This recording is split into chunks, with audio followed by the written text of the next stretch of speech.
Saudara-saudara sekalian, pada sore hari ini saya baru kembali dari musyawarah besar di Manado dan sudah terpilih majelis pusat yang baru. Bapak Mandai sudah tidak terpilih lagi dan dia tidak mau duduk di mana-mana lagi. Dan sekarang ketua umumnya adalah Pendeta MD Wakari, gembala dari Medan.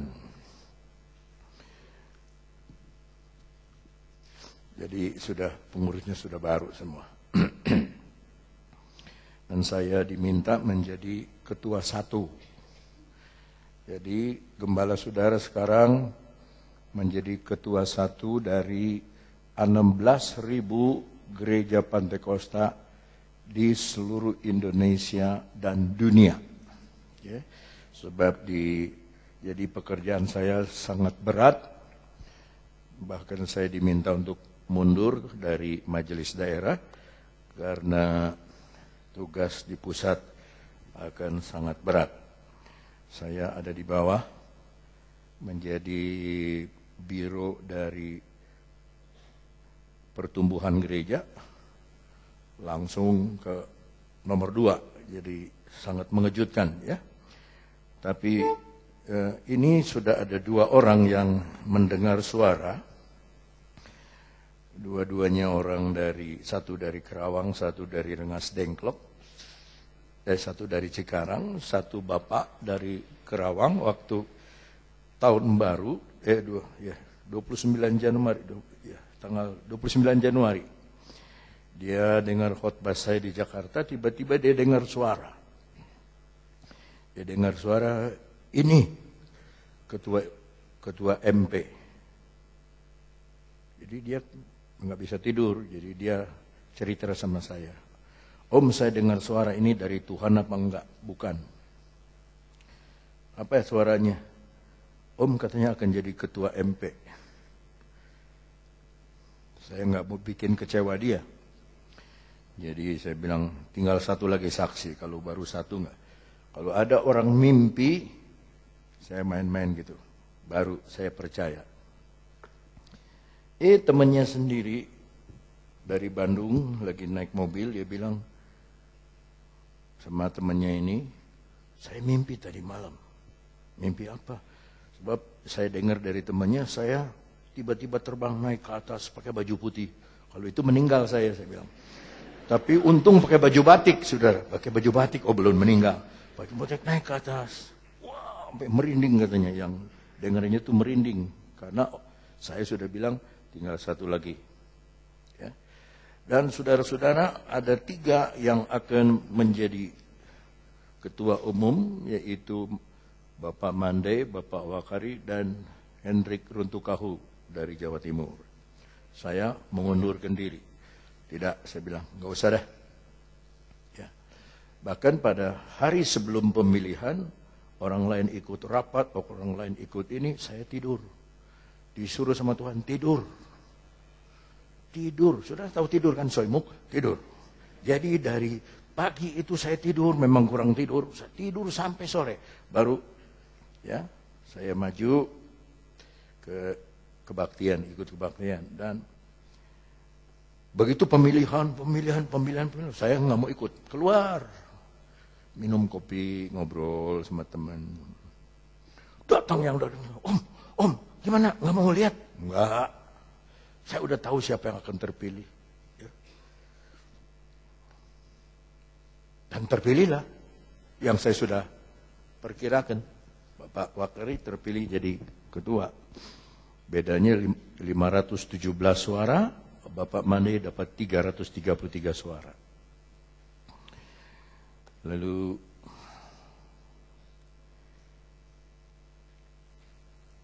saya ditelepon sama Pak Wakari. Kamu di ketua satu bantu saya, oke? Saya bilang, oke. Tapi kamu kalau ada keharusan mundur dari ketua Jawa Barat, kamu harus mundur. Saya mau udah siap mundur. Dari kapan-kapan saya mah siap mundur, tapi kalau Tuhan suruh maju, saya maju. Nah, begitulah saudara, jadi pendeta saudara, gembala saudara harus dijaga kesehatannya, jaga baik-baik, jangan terlalu sampai dia jengkel, jangan. Ya, tapi biar supaya dia senang hatinya, sukacita, supaya, jadi saya pikirnya gini saudara, saya dipercayakan hidup lagi sama Tuhan 5 tahun. Sebab ini pengurus dari 2012 sampai 2017, 5 tahun. Saya masih hidup, kalau gitu 5 tahun lagi ini ke depan, saya masih hidup. Insya Allah. Saya masih hidup, puji Tuhan ya, puji Tuhan. Nah, saudara, kita tidak boleh bermegah kecuali kita bermegah karena Tuhan ya. Saya mau bicara tentang kutukan. Siapa saudara pernah dikutuk? Pernah disumpahin orang? Angkat tangan. Kalau nggak ada yang pernah, bohong. Ada yang ngomong, sing, tong menang rezeki, sing, dikutuk orang. Kutuk. Nah, siapa? Mungkin saudara takut, tapi hati saudara, saya yakin saudara pernah. Banyak yang ngutuk saya, banyak. Yang ngutuk saya sekarang udah piansui saudara. Orang nggak salah kayak saya, orang baik-baik begini, dikutuk-kutuk sama dia. Dia yang piansui. Nah, jadi pada sore hari ini saya ingin bicara mengenai kutukan. Galatia pasal 3. Galatia pasal 3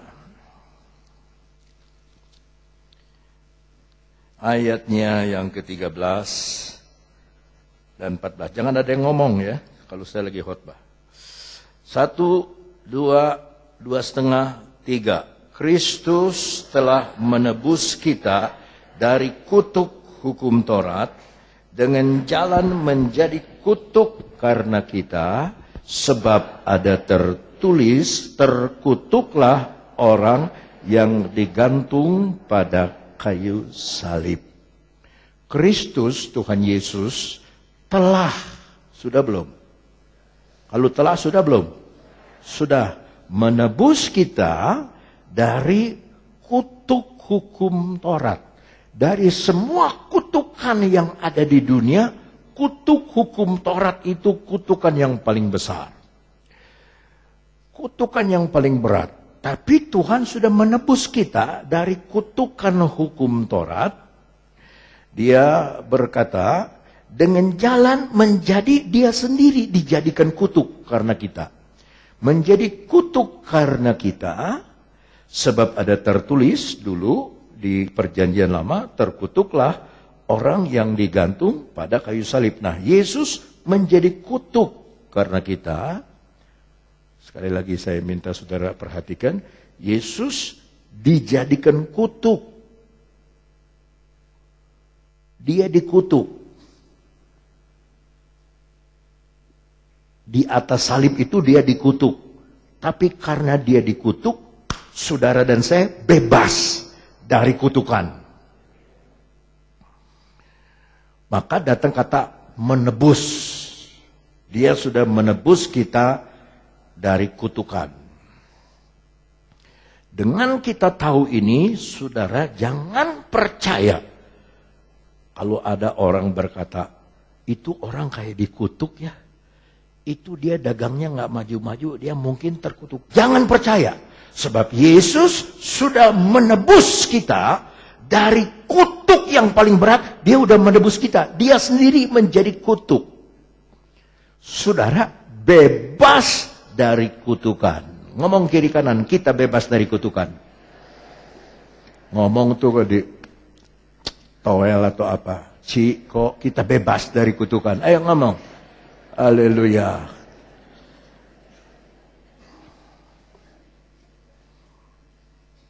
Saudara senang, saudara bebas dari kutukan? Saudara bebas. Kita hidup tidak dikutuk lagi. Tidak di bawah kutukan. Kecuali saudara yang pilih. Ya. Di dalam ayatnya yang ke-14. Di sana dikatakan. Yesus Kristus telah membuat ini.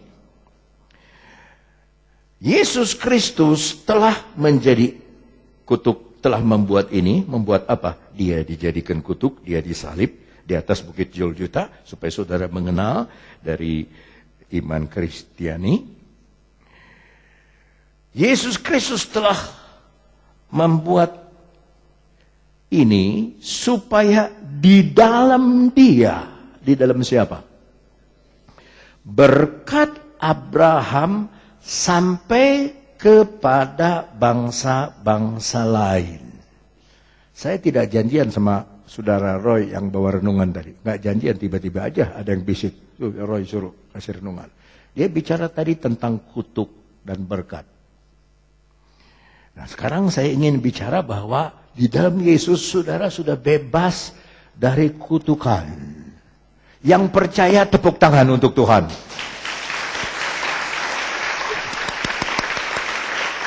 Haleluya. Saudara senang, saudara bebas dari kutukan. Kalau orang ngutuk sama kita, sing disambar geledek, nggak bisa kena. Karena kita bebas dari kutukan. Ya, sing jadi jomblo, nggak bisa kena. Karena kita cuma jual comro. Ya, tidak akan kena kutukan apapun. Oh, sing cilaka, sing nggak bisa. Nggak bisa. Pada waktu usia saya 37 tahun, ada satu ibu berdoa di Jakarta. Ya Tuhan, Engkau ingat hambamu ini Bapak Aondatu, Jakarta Cianjur, terus-terusan dan belum celaka. Saya bilang tukar itu doanya, ganti. Tidak pernah celaka. Karena di dalam Yesus kita bebas dari kutukan. Yesus Kristus telah membuat ini supaya di dalam Dia, di dalam siapa? Berkat Abraham sampai kepada bangsa-bangsa lain. Bangsa-bangsa lain ini maksudnya yang bukan Yahudi. Pokoknya bukan Yahudi itu bangsa-bangsa lain. Nah berkat Abraham itu tokohnya orang Yahudi.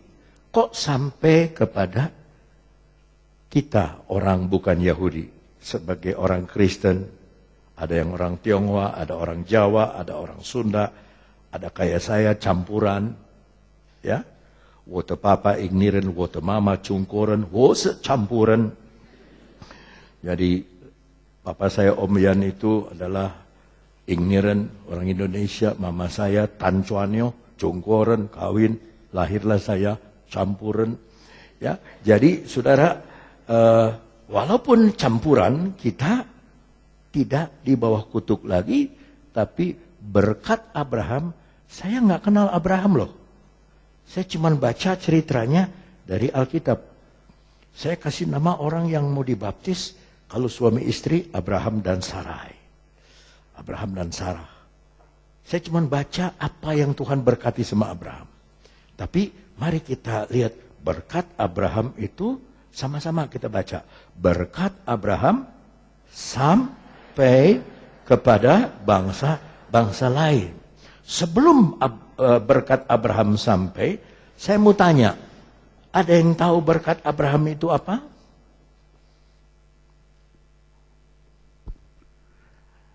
Ada yang tahu? Nggak tahu juga nggak apa-apa. Ada yang tahu nggak? Nggak tahu. Kalau nggak tahu saya kasih tahu. Tahu? Nggak. Tadi ada yang garuk-garuk, saya kira mau angkat tangan. Tahu nggak? Saya tanya, tahu nggak? Jawab. Belum gitu, bukan enggak. Tahu nggak? Belum tahu. Ya. Nah, yang menerangkan firman, mesti firman Tuhan lagi. Bukan koyoyo, bukan sioyo, bukan. Harus firman Tuhan lagi.